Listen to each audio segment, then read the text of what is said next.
Olá meus amigos aqui do canal Wellison Roger. Hoje eu vou usar essa polêmica que está aí nas mídias sociais, principalmente pelos canais mais conservadores tradicionais, sobre o caso da Anitta se vestir desse modo no Oscar, comparado, por exemplo, com o Oscar de prostitutas.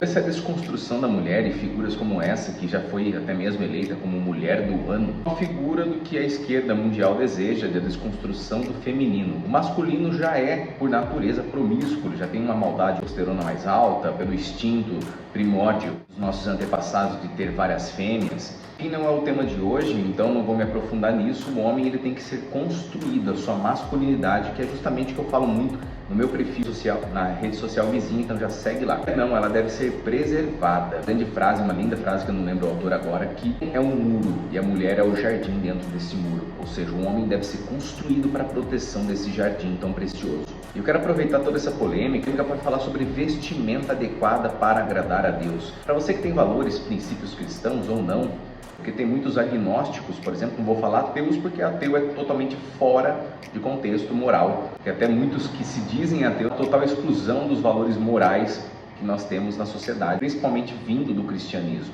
Nenhuma moral pública, nenhuma moral individual, mas isso vou deixar para outro vídeo também. Bom, como sabemos, a vestimenta mais importante é nosso interior para Deus. É óbvio que Ele nos limpou dos panos sujos do pecado, da nossa impunidade, da sujeira espiritual e nos fez novos através de Cristo, com novos pensamentos, uma nova criatura que todos os dias luta contra a carne. Afinal, até mesmo homens como Paulo, a audácia de falar: sejam meus imitadores assim como eu sou de Cristo. Sou um grande admirador da história de Paulo, por isso meu filho mais velho se chama Saulo de Tarso, posteriormente Paulo. Que o bem que ele queria fazer, isso ele não conseguia fazer, mas o mal que ele não quer, esse ele faz ao todo tempo. Essa luta espiritual é óbvio que é o mais importante no nosso interior. Afinal, tem muitas pessoas, vou falar no decorrer desse estudo, que colocam regras humanas, algumas denominações evangélicas principalmente, colocam regras de vestimento, colocam um radicalismo extremo sobre o modo de se vestir e às vezes esquece da parte interior, que é o mais importante. Ou seja, tem aquela pessoa santificada exteriormente, mas é um sepulcro caiado. Um outro extremo daqueles que se dizem cristãos, mas que deixam a libertinagem tomar conta, que nós podemos vestir de acordo com o mundo, com as modas atuais. E é óbvio que nós não precisamos voltar nas épocas dos nossos antepassados e usar um vestimenta de um homem do primeiro século, por exemplo, uma mulher usar vestidos, um hijab, como tem algumas culturas. É essa visão que eu quero passar para vocês, mas sim a visão de uma modéstia, que é justamente o que a palavra de Deus nos ensina em versículos que eu vou ler para vocês agora.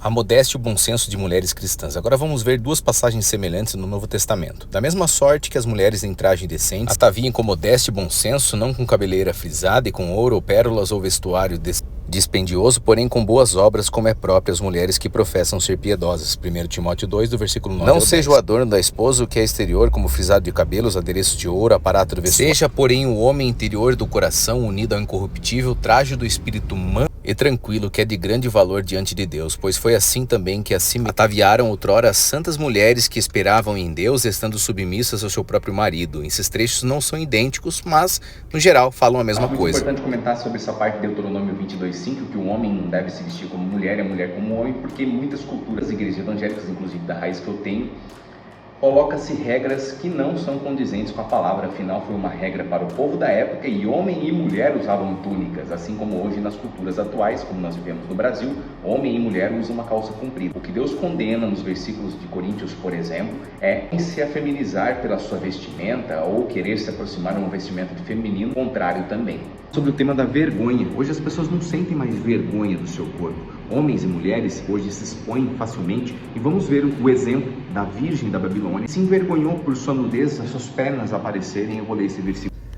A vergonha da Virgem da Babilônia. Quando Isaías profetizou, a nudez era ainda associada com vergonha. Quando ele descreveu o povo da Babilônia como uma virgem abusada, um aspecto de humilhação dela era que o inimigo descobriu suas pernas e sua nudez, como diz Isaías 47, do versículo 1 ao 3. Mas hoje em dia, mulheres do mundo voluntariamente mostram suas pernas, ousam expor sua nudez sem sentir nem um pouco envergonhadas. Será que tornamos tão dessensibilizados ao pecado devido à cultura corrupta que já esquecemos como sentir vergonha?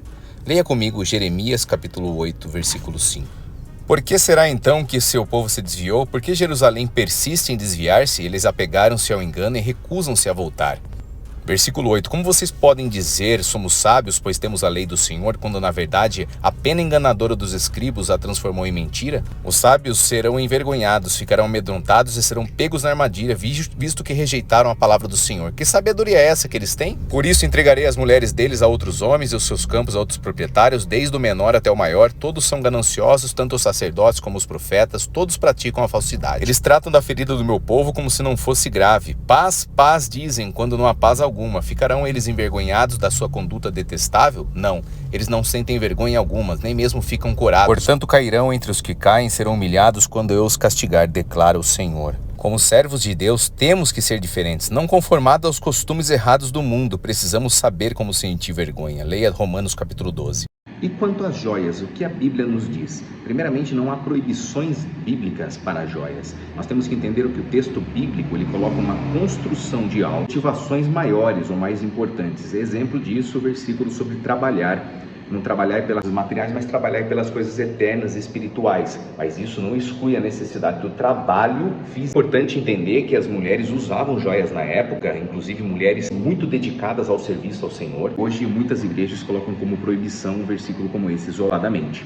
Que Paulo e Pedro, esses dois autores, colocam a modéstia e o nosso interior refletindo o nosso exterior. É óbvio que se nós estamos buscando caminhar com Deus, nossa vida dedicada ao Evangelho, sendo cartas vivas do Senhor, nós vamos nos policiar. Eu mesmo tenho uma grande dificuldade, eu sou muito vaidoso. Então quem me acompanha nas mídias sociais, às vezes vê uma falha como cristão de expor o corpo e etc. na academia, em outras artes marciais que eu pratico. Isso é um desafio para o cristão. E eu não vou estar aqui como juiz, colocando regras para a sua vestimenta, afinal, já basta o meu pecado para me preocupar e conseguir vencer a mim mesmo nessa caminhada espiritual. Assim como a calçada é o lugar mais seguro numa rua para você caminhar, mas às vezes você cai um pouquinho para a rua ali para desviar de um obstáculo, assim é a nossa vida espiritual. A calçada é Jesus Cristo, o caminho mais estreito.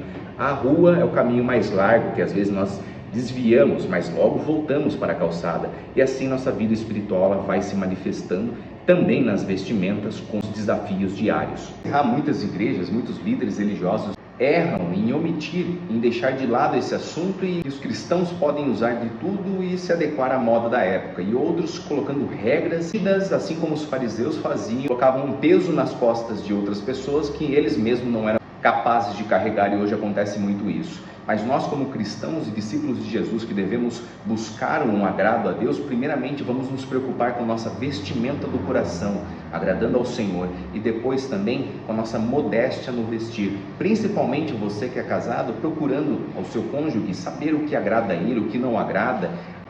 Eu mesmo com a minha esposa temos uma comunicação muito transparente e eficaz nesse sentido. E espero que você como cristão também tenha, e espero ter ajudado com esse conteúdo. Não esquece de se inscrever, seguir nas mídias sociais vizinhas, e tamo junto até o próximo vídeo.